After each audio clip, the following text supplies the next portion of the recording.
Ulisa luthando kobani njengesibili?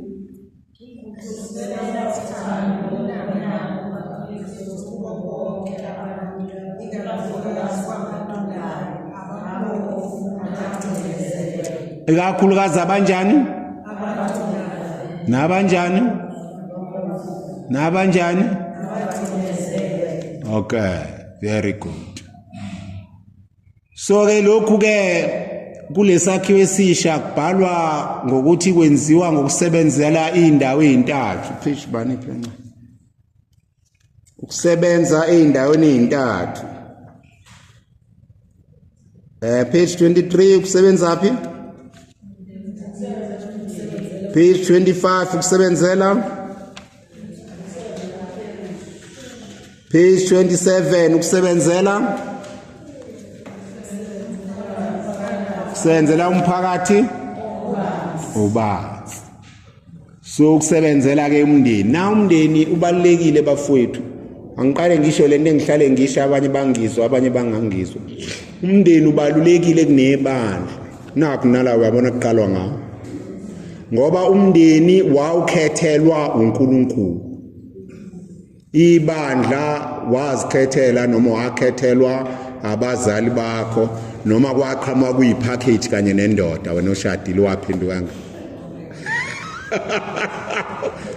la lethwa kwena umfana kuhle kodwa niyayizwa indaba so ngeke sakhosha ukuthi sigude emabandleni kodwa singekho gudi emindenini yethu ngoba iwona sakhethelwa uNkulunkulu ngathi indazo simakelana ukuqala ukuthi siphile kanjani emndenini yethu so imndeni ke iyaxabana imndeni yabanjani kodwa kubuye kulungiswe ngoba konakele ngomlomo kubuye kulungiswe ngane yes so ungaphili nje ujabule nje kuphela unyaka uzudlula wesibili uphela wesithathu awukhulumisana nomuntu wakini awungeni kadade wenu awungeni kamfowabo umyeni wakho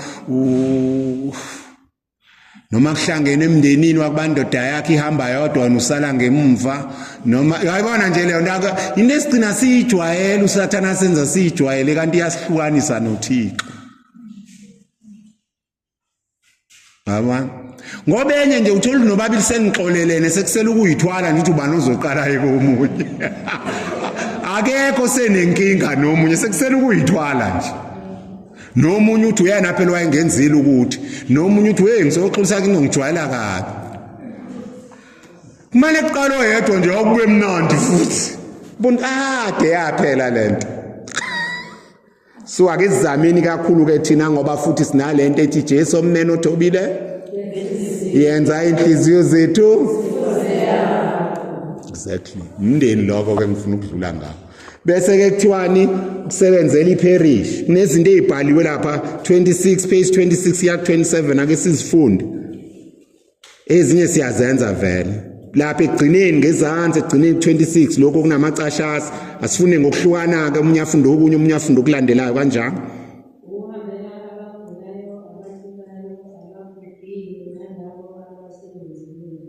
niyakwenza lokho sithandwa sami siqhubekeni yebo kulandelayo ukuhambela nokusiza abashoneli nalokho niyakwenza ukufundisa ezenkolo kubantwana nakubantu abadala mama ukhathi bayakwenza lokho nobani umama ucela ubani abanye abafunda isikhathi ekuzima la umama ucabashe nobani ngale nomama umngoni nabanye beze bangesabi kulandelayo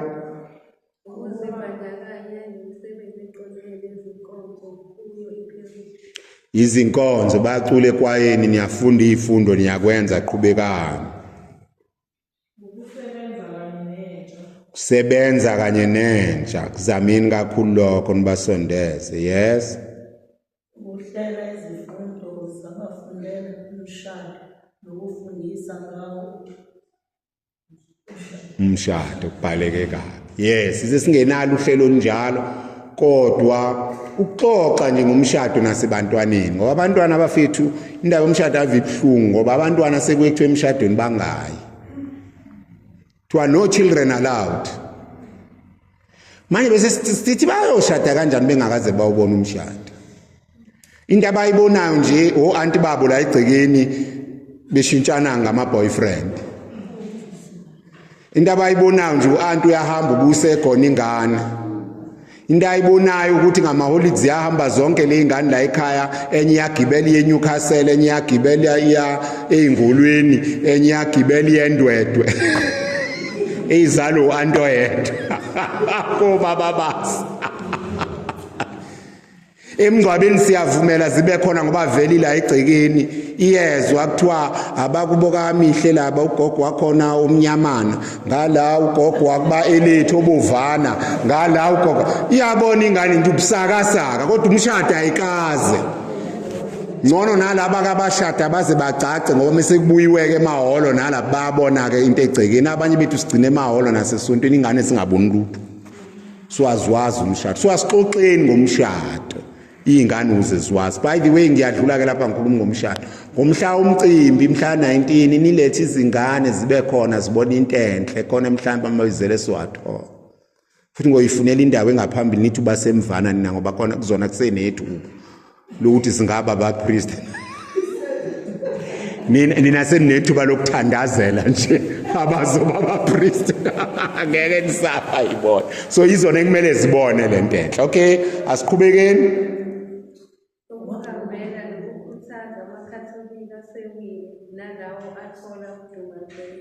Yebo, leli humusho lithi nalawa sedangele.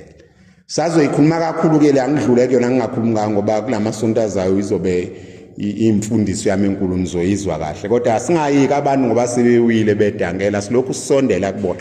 Ngelilanga ufika ungaxoxeza umhlawumbe ufike nje uyihlalele uyixoxele nani iphuze elitiye kodwa kuhambe. Ngelilanga ngoba sekusho yena kwesikhathi abuze hayi ukuhamba kanjani lokuxoxela futhi indaba ezinhle. Methu sahlupha umama ubantu avese right ukubuyazi. Okay, kulekelela ngabaleki bompriest esontweni ukufunda izifundo uqhubha inkonzo njalo njalo, okay? Asiyeqele siyayenza vele nobala iminikelo nani. Ukulandela lokho kude kuthiwani? Ukunakekela impahla yesonto siyashanela senzani. Okulandelayo lokho engiqeda ukusho.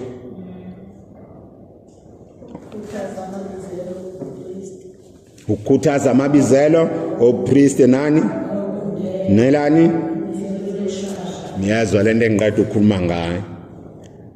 Then ukugcina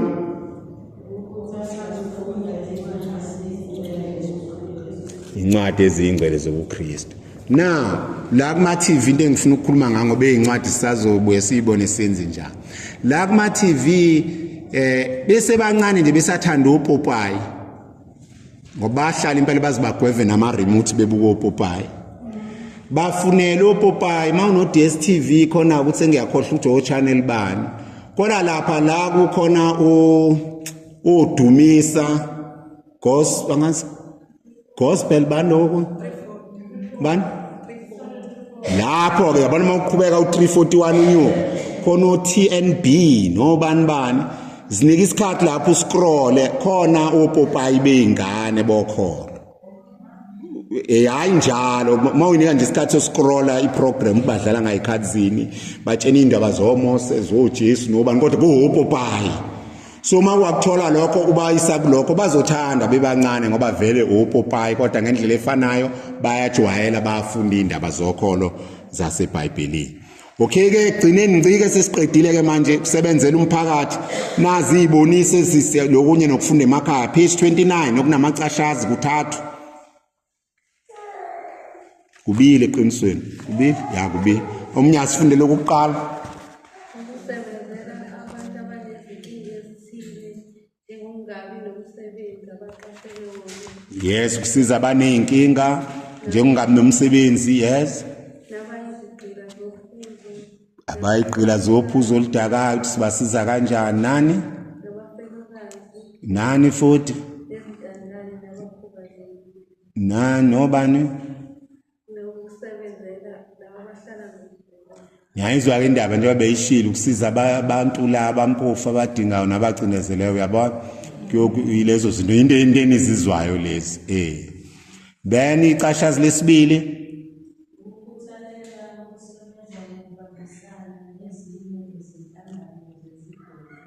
nazo ezihlose ukubenza ngcono abantu emphakathini ukuhlalisana kahle nasohlangothini lwezomnotho nezokuphathwa kwezwe. Uba ingxenye okwenzeka emphakathini makuthiwa ikhansela liyabiza ukuthi kunento enziwayo kuyothunga komkhulu niyabiza indaba ezithi uhlanganise ezithile awuhlali nje wena uhlale phansi. Ngizocela ke ngiyakhuluma kakhulu ngento zomnotho ngifundisa ngomnotho ngokuba uKristu manje ingane nzulu ingane zenu zihlakaniphile nani ninamafoni amahle zidla amadatha enu ngosigangi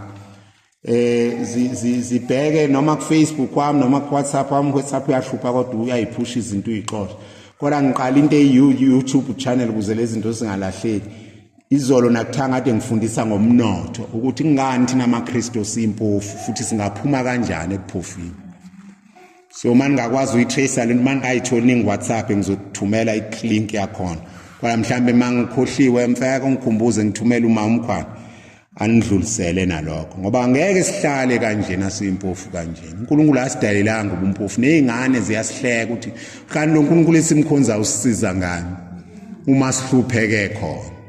So kodwa manje ukuze siphume ebuphofini kumele sifunde indlela uNkulunkulu asebenza ngayo. Ngoba unendlela ayishile ezwini lakhe asebenza ngayo ukuze siphume ebuphofini. Asigcine lapho ke ngokuzayo sokhuluma